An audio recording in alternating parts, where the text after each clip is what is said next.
প্রিয় বঙ্গবন্ধুর আদর্শের সকল সৈনিকদের জানাচ্ছি আসসালামু আলাইকুম। আমি শেখ বায়েজিদ আহমেদ। আপনারা জানেন যে খালেদা জিয়ার মৃত্যুর পরপরই এই অবৈধ সরকারের যিনি আইন উপদেষ্টা রয়েছেন আসিফ নজরুল এবং তার সহযোগী অনেক উপদেষ্টারা এবং বিভিন্ন রাজনৈতিক দলের বিভিন্ন কর্মীরা বা নেতারা তারা বলতেছে যে খালেদা জিয়ার মৃত্যুবরণে আওয়ামী লীগের দায় রয়েছে। আওয়ামী লীগের দায় রয়েছে এই কথাটা তারা যখন বলে, আসলে আমি তাদেরকে উদ্দেশ্য করে বলতে চাই, আপনারা যারা আওয়ামী লীগকে দায়ী করেন খালেদা জিয়ার মৃত্যুর জন্য, আপনারাই মূলত দায়ী। আপনাদের কারণেই খালেদা জিয়ার এই করুণ পরিণতি হয়েছে, আপনাদের কারণেই খালেদা জিয়া মৃত্যুবরণ করেছে। এটা আমার ব্যক্তিগত ওপিনিয়ন।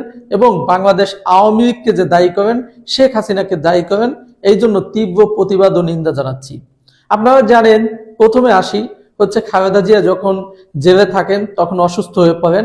অসুস্থ হয়ে পড়ার পরে সকল আইন নিয়ম কানুন ভঙ্গ করে মাননীয় প্রধানমন্ত্রী শেখ হাসিনা সহানুভূতি দেখিয়ে তাকে কারামুক্ত করে দেন এবং তাকে এবার কেয়ার হসপিটালে চিকিৎসার জন্য ব্যবস্থা করে দেন।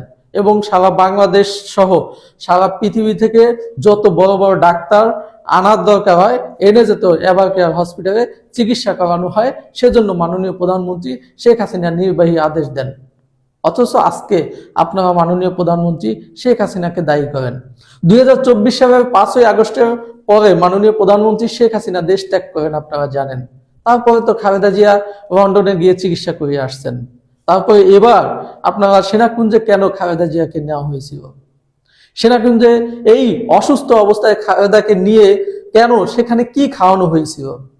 সেখানে তার উপর তাকে এই অসুস্থ অবস্থায় কেন হাঁটানো হয়েছিল? এই প্রশ্নগুলো কি কেউ করে? এই প্রশ্নগুলো যদি আমরা করি তাহলে অবশ্যই এই প্রশ্নের উত্তর কি আসে যে সেনাকুঞ্জে এই অবৈধ সরকার খালেদা জিয়াকে নিয়েছিল এবং অবৈধ সরকারের লোকজন খালেদা জিয়াকে এই অসুস্থ অবস্থায় হাঁটিয়েছিল এবং কি নাকি খাওয়াইয়া খালেদা জিয়াকে অসুস্থ করে ফেলেন।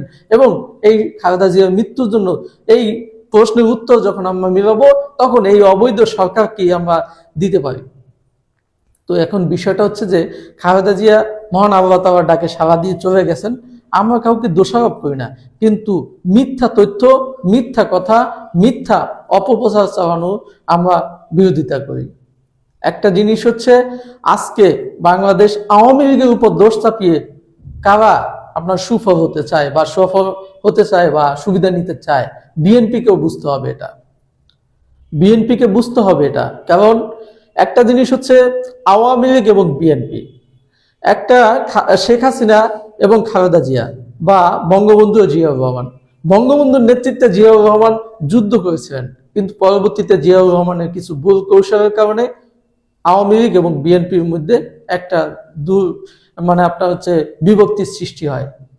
সেটা রাজনৈতিক কৌশল না, এটা পার্সোনালিটি এবং পার্সোনাল ভাবে ক্ষতিগ্রস্ত করার যে একটা জিয়াউর রহমানের মাধ্যমে যে ক্ষতিগ্রস্ত হয়েছিল বঙ্গবন্ধু পরিবার, সেটার জন্য কিন্তু আপনার এই দূরত্ব তৈরি হয়। পাশাপাশি সেই যে বিদ্বেষের ধারাবাহিকতা চলতে থাকে এক বাই এক, যেমন বঙ্গবন্ধু যেদিন হত্যাকাণ্ড হয় সেদিনই 15ই আগস্ট, সেই 15ই আগস্টে খালেদা জিয়া গিয়া আপনার কেক কাটেন। এটা একটা বিদ্বেষ। এরকম কিন্তু বহুত বিদ্বেষ খালেদা জিয়াকে বা বিএনপিকে দিয়ে সরিয়ে ফায়দা নিয়েছে কারা? ফায়দা নিয়েছে ওই জামাত, ওই রাজাকার আলবদর শামসরা। তারা সারা জীবন বিএনপিকে আওয়ামী লীগ থেকে দূরে রেখে বা আওয়ামী লীগ বিএনপির মধ্যে দূরত্ব সৃষ্টি করে এবং বিভেদ সৃষ্টি করে রাখে, কিন্তু তারা মাঝখান থেকে সর খায়, তারা সফল হতে চায়। আজকে দেখেন যে বিএনপি 75-এর পর থেকে জামাতকে এবং রাজাকারদেরকে আশ্রয় প্রশ্রয় দিয়েছিল, আজকে কিন্তু সেই বিএনপি সেই রাজাকার আলবদর আসাম জামাতের কাছে ধরাশয়ী।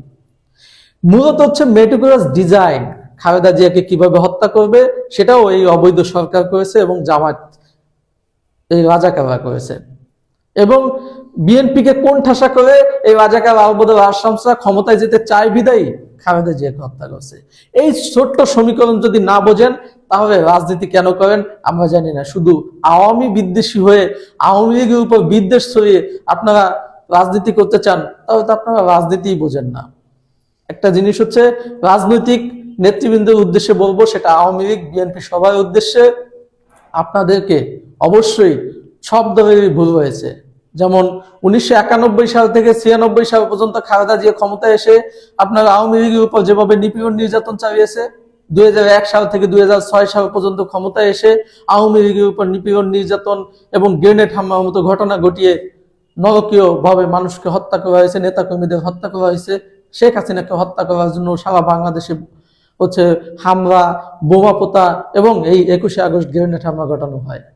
এই ঘটনাগুলোর কারণেই তো আপনার বিদ্বেষগুলো ছড়ানো হয়েছে, এবং এই ঘটনাগুলোর কারণেই তো আওয়ামী লীগ বিএনপির এই দূরত্ব সৃষ্টি হয়েছে। তাই এরকম দূরত্ব ভবিষ্যতে সৃষ্টি না হয়, আওয়ামী লীগ বিএনপির উপর রাজনৈতিক দোষারোপ করবে, কিন্তু পার্সোনালি ভাবে অ্যাটাক বা পার্সোনালি ভাবে সম্পর্ক যেন নষ্ট না হয়, সেজন্য আওয়ামী লীগ থেকে যেরকম এগিয়ে আসতে হবে, বিএনপি থেকে এগিয়ে আসবে, এবং স্বাধীনতা সার্বভৌমত্ব প্রশ্নে সবাইকে এক জায়গায় এসে রাজনীতি করলে তবেই রাজনীতিটা সুন্দর হবে। এবং বাংলাদেশ নিয়ে যারা অপকৌশল করে এবং বাংলাদেশকে যারা পাকিস্তান বানাতে চায়, আফগানিস্তান বানাতে চায়, তাদের হাত থেকে বাংলাদেশকে রক্ষা করা যাবে এবং বাংলাদেশের সার্বভৌমত্ব রক্ষা করা যাবে, স্বাধীনতাকে রক্ষা করা যাবে। সবাই ভালো থাকবেন, সুস্থ থাকবেন। আল্লাহ হাফেজ। আসসালামু আলাইকুম।